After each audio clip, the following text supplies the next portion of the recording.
Hello everyone. So here's another day, and today we will talk about that if you want to win at life, then you first have to win at yourself and win over yourself, and only then can you win at life. Now, what does that mean? What does winning over yourself mean? It basically means that you obey yourself and you do the right thing, even when it's not easy. You make yourself do the right thing, and that you can only do when you obey yourself, and that means that you are your own master, and that is basically winning over yourself. Most people are not their own masters. They wait for rules to be given to them and then follow those rules. But once you start making your own rules and living by those rules and living by those ethics, living by those boundaries, that is when you become your own master. That is when you win over yourself. When you've achieved that, then you can go ahead and win over the world. But first step is winning over yourself. I'll see you later. The only two pieces of advice you will ever need. There are two kinds of people who can almost always help you achieve your goals, whatever they might be. As a writer, podcaster, and economist, not necessarily in that order, I receive numerous emails asking for advice. People ask for my opinion, not only on economic questions, but also about what kind of job they should get in, if they should return to school, whether they should marry a given person, how to plan a wedding, which books they should read, and yes, what is the meaning of life. I'm reluctant to hand out advice, if only because I don't even know these people, and B, a proper answer is usually context specific.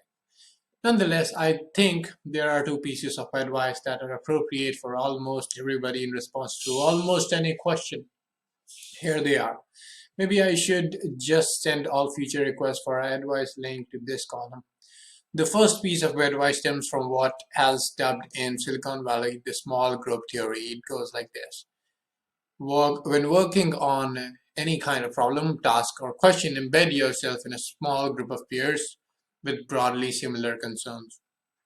The group will give you ideas, feedback, and help you keep focused on the issue at hand. The personalities and framings of the other group members will make the issue seem more vivid.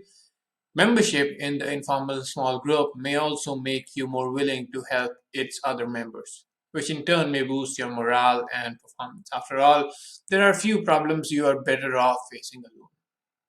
The small group can be as formal or informal as you like. Friends hanging out after high school, an official support network that meets regularly, example, Alcoholics Anonymous, a team in the workplace, or artists sharing a studio. No, you shouldn't ally yourself with a group of bank robbers, but still, this is almost always good advice. If you're wondering what small group theory is, I would define it roughly as important achievements stem from people working together in small groups, typically of their immediate peers. The hypothesis holds for ancient Greek philosophy, the Florentine Renaissance, German mathematician, Silicon Valley, and the Beatles, among many other such stories, both large and small. Small group theory may sound trivial, but in job and fellowship interviews, I often ask people which small group they work in and what their role is in those groups. Many people are flummoxed by the question, and it appears they haven't thought about the issue much as they should. The second near universal piece of advice is get mentors. A mentor is someone who knows significantly more about an area than you, with greater real experience to boot, and who channels that knowledge into a leadership role. Mentorship can be specialized. I have a classic music mentors, art market mentors, country specific mentors when I lived in Germany and New Zealand, foreign language mentors, chess mentors, economics mentors, philosophy mentors, writing mentors, and friendly mentors to help with the basic emotional issues of life. I've tried to find mentors for just about everything. Sometimes the relationship lasts only a week or a month, oftentimes for years. Aside from providing teaching and advice, the mentor, like the small group, helps make an issue or idea more vivid. A living, breathing exemplar of success stands before you. The mentor makes a discipline feel more real and prospective success more realistic. As a corollary, in addition to trying to find mentors, you should be willing to become a mentor yourself, even if you do not have advanced understanding in some particular area. Almost certainly, there's someone who knows less than you do and who could use your assistance. Being a mentor also helps you understand how to learn and appreciate your own mentors. Mentor doesn't have to be older than you, and in fact, some of your mentors probably should be younger, especially since technologies are starting to change more rapidly. If you are 50 years old, the idea of an 18-year-old crypto mentor isn't crazy. If the metaverse turns into a reality, don't look to the graybeards for tutelage.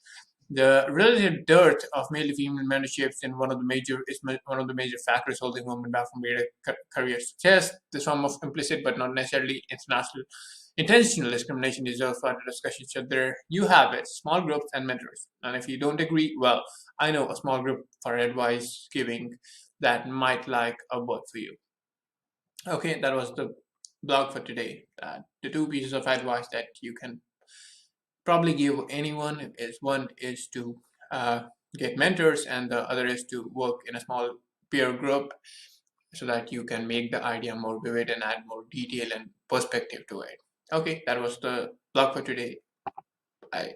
Hey, so that was the day from me. Decently productive day. Didn't get a lot of stuff done, but was decent. I'll get more done tomorrow by fixing my schedule tomorrow. And it's kind of disturbed right now, which I don't like at all, and I'll fix it. See you tomorrow. Bye bye.